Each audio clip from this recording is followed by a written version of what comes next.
these secret meetings you had to prepare you, what were they? Well, some of the secret meetings I was invited into when I was a leader was number one, they wanted to know how we could develop strategies to affect the Christians to come over to our belief system. That was number one. And the second was to infiltrate the world through all sorts of spheres of life so that they could get their principles across the planet and ultimately have a new world order and a new world religion. And this was how many years ago were they teaching you this? This is 25 to 30 years ago. Did they have a goal? The goal was that within 30 years, and they believed this, my guru did, that within 30 years you could change a culture. And so their belief was that within 30 years of applying these strategies, there would come a time in the world that there would be ready for a new world order or a new reset, or that Christians would have to evolve into more New Age belief system. So it's been about 30 years. Exactly. Were they successful? Yes, I think they were.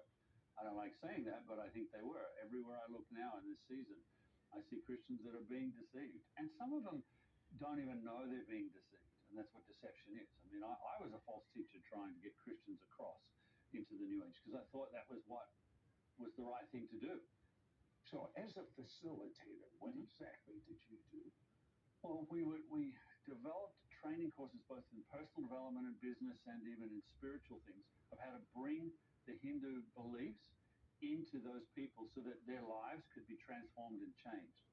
Ultimately, we thought for the better. And that's the operative word, because you saw that what you taught was good, but the fruit was bad.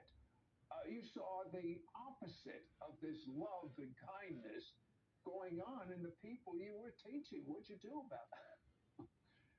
I was confused because, I saw people ending up in psych hospitals and depressed and suicidal and leaving families and all sorts of things. And I'm like, but that's not my heart. I thought their life should be better. So I thought I better go and ask my guru. I better go and ask him what's going on. Why is this not working? And when I did that, his answer was very simple.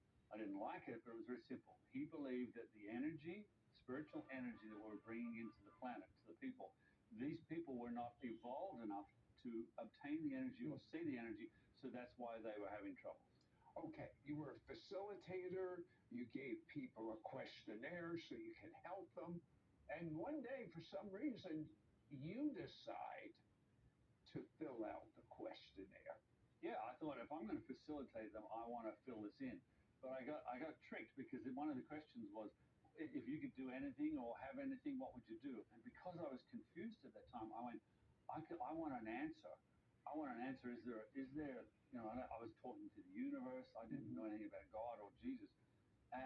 And then when I was doing that, and in that seminar, I had an open vision. I'd never had an open vision like that. I had one before of the future, but never like this. I was facilitating the class, but right there in the room, I saw God.